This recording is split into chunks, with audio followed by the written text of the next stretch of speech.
I am basically a woman in and on business, and I started fairly young, and I'm sure probably a lot of women started off young in their young years. Today, I wanted to actually highlight on roadblockers for women in and on business. Equality is the access to equal opportunity, regardless of gender, and equity is the fair distribution of resources to access an opportunity based on the individual needs. But what we really need to do is to shift our focus on removing the root cause of inequity in the first place. So if there is a systematic change within and externally, that's where we can actually address the problem at hand. And well, at large, I understand we have a long way to go. And I'm sure that with our empowerment goals of BerkeleyME and MS, Global Voice of Women, we're going to address those challenges as well. There are still many fantastic women leaders out there. There are still other challenges that are roadblockers to most women's personal success, as well as professional success collectively. And today, I just wanted to highlight the top 3 roadblockers or challenges or questions that I've come across that women in and on business face, and share with you basically a few tips that I learned through personal experiences as well. So the first one is, what can I do to be treated equally? Now, I just feel that there has to be, first of all, a very clear conscience about what your goals are, right? And you cannot achieve clarity without understanding what you stand for. Confidence and conscious creation is really the need of the time, and it's basically an advice for every woman leader and a woman who is working to stand for what they want in career and not to really give up, and show up, speak up, and level up, and stop playing it safe. Start connecting and encouraging and complimenting other women. We cannot have enough of it. More important is to be a listener and offer support in the form of mentorship, especially to younger girls. And think back about your time when you were young. What challenges did you face? Or probably you've seen someone else facing those challenges, and what would you have done differently in your time, or would have wished for to make this world better by giving back to that generation that really needs that support. And I think it's not just about women encouraging other women, which is absolutely a must, but it's also about what are we doing for the younger girls that are out there. It's about connecting and encouraging them as well. And I think that's where we can create a massive impact. And this can only be done if you're definitely confident within. And confidence does not just come like that. It is created, because you see, confidence is built on different things. And overall, it is built on choices and accomplishments that feed our passion, that make us feel happy and proud of who we are. And discovering these things actually make us definitely more confident and bold in our approach. So whilst confidence is about passive self-assurance, being bold is the translation of that self-assurance. It is about showing courage and being vulnerable, but at the same time being unshakable from opposing opinions or things that state otherwise. And I think that it is something that really comes through practice of celebrating your own small successes and not really comparing them with others or with a stereotype standard of the definition of success. So I think everyone is walking their own journey, regardless of gender now. And I think we need to break free from that stereotype of comparison, that what success looks like to someone it cannot be the same kind of success that we've imagined ourselves. So success is very complicated and relative to your individual needs. The second roadblocker is and a question that I've asked myself when I started off fairly young, and a lot of female clients come to me and ask me about is, how do I get rid of negative emotions? The idea that men and women differ in their emotional response is nearly irresistible. It's really tempting. And interestingly, according to research by clinical psychologists and people that I know from my network who are experts, women tend to have higher emotional expressivity, where we are known to show more of our emotions in a given situation. That does not mean that men don't feel, but scientifically, there have been clear lines in the difference of emotional regulation, which is absolutely, in layman terms, what do we do with our emotions when they are there? How do we let them influence our actions and reactions? And also, of course, decide the course of action and perception. This means that women need to put in greater efforts to regulate their emotions. And though this is really a strength when it comes to positive emotions, and I believe that a lot of women will agree to that, it becomes often harder to process negative ones, such as fear, that create self-doubt and limiting beliefs, from actually breaking free from our shells and the perception of standards and stereotypes, because we've given in to it. And the first thing to start by removing negative emotions is self-acceptance. And I mean to say genuine, authentic self-acceptance. As I previously mentioned, to have clarity on what really makes you, you, with all your strengths and weaknesses and all that is in between.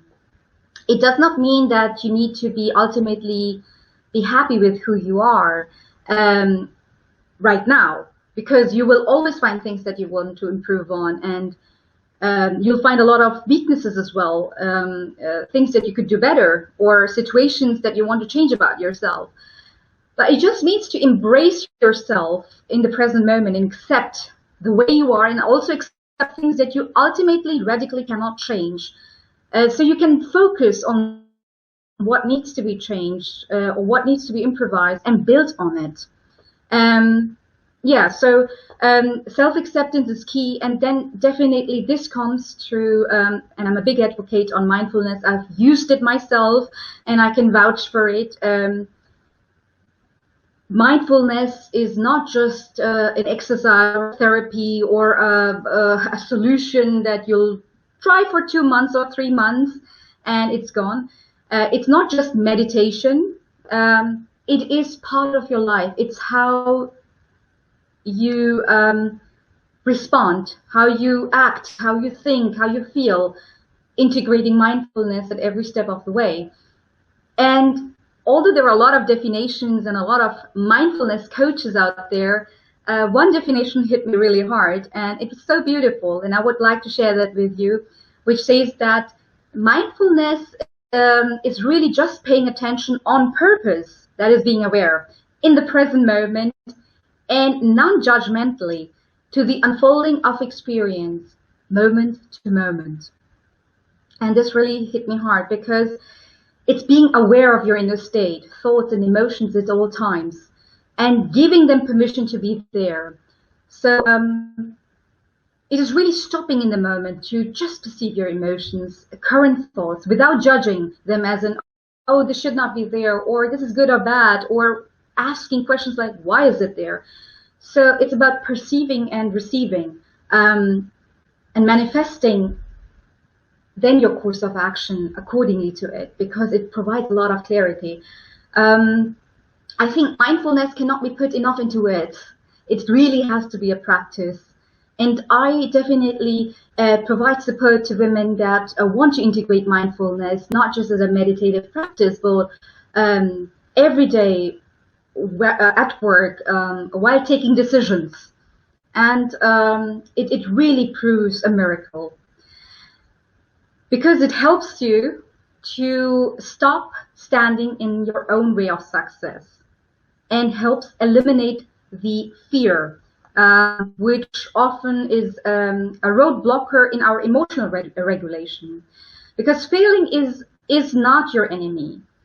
It is the fearing of failure that really blocks us, that really hinders us. Because if you set big goals and have big dreams, you might be overwhelmed. And you're inevitably going to feel like that you cannot achieve it. So in those moments, you do have to look inside of yourself and gather every little ounce of courage that you have and just keep going. Because every single wildly successful person out there has been afraid.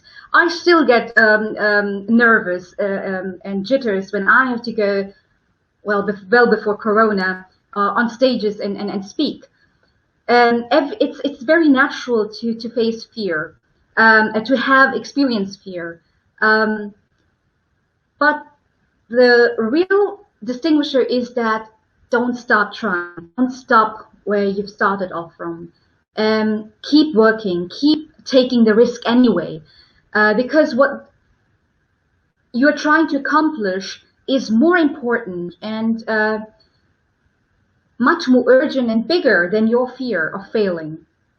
And this is the real question that you need to ask yourself, that whatever I'm trying to do needs to be, or is it bigger than my fear of failing? So I think that's like kind of a turning point for me, that has been a turning point for me, that what am I really afraid of?